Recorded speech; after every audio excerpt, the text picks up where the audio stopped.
Good morning, everyone. We're continuing here in the laws of KASHRUS of Rabbi Yamin Forst. Still talking about Hagala, how to kasher vessels in boiling water. And then he writes, Hashiyah b'mayim, letting it sit in the boiling water. After you have placed the vessel into the boiling water, you have to let this vessel sit in the boiling water for approximately half a second. In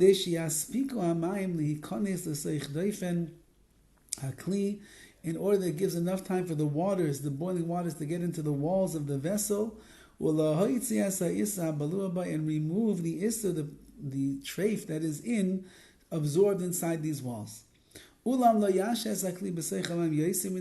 leave the kli in there too long.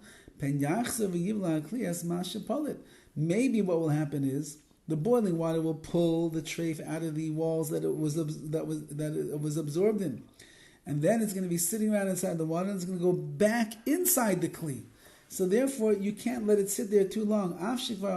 Even though we said already, even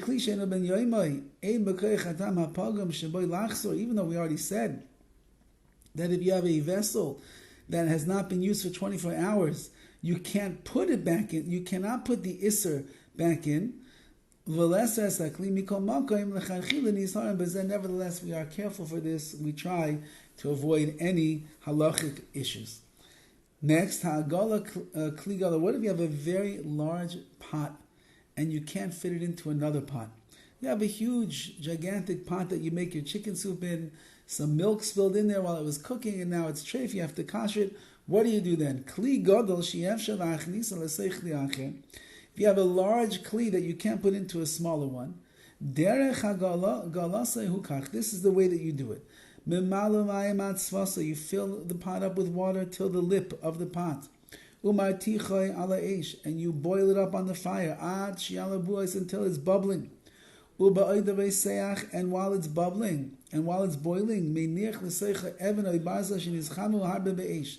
You take a rock or a piece of metal that was heated up to a high temperature on fire, so it's boiling. And then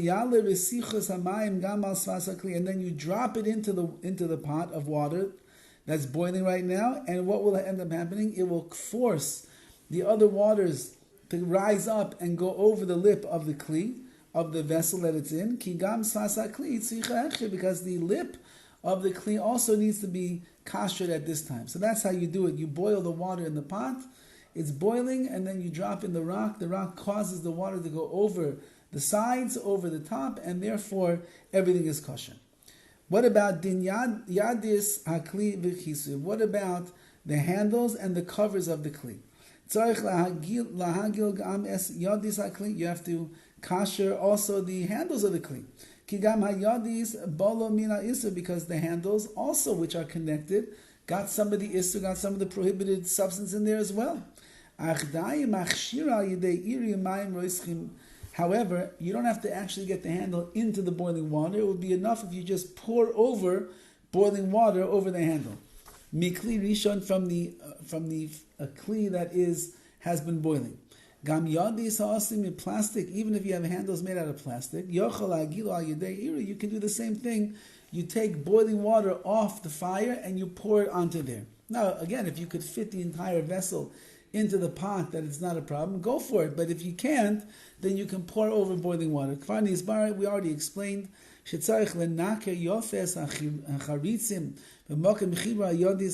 to make sure that you clean out the slits, or the place in which the knife, for example, and the handle meet, where there's little openings over there. You have to clean it out very well. You also have to kasher the cover of the pot. But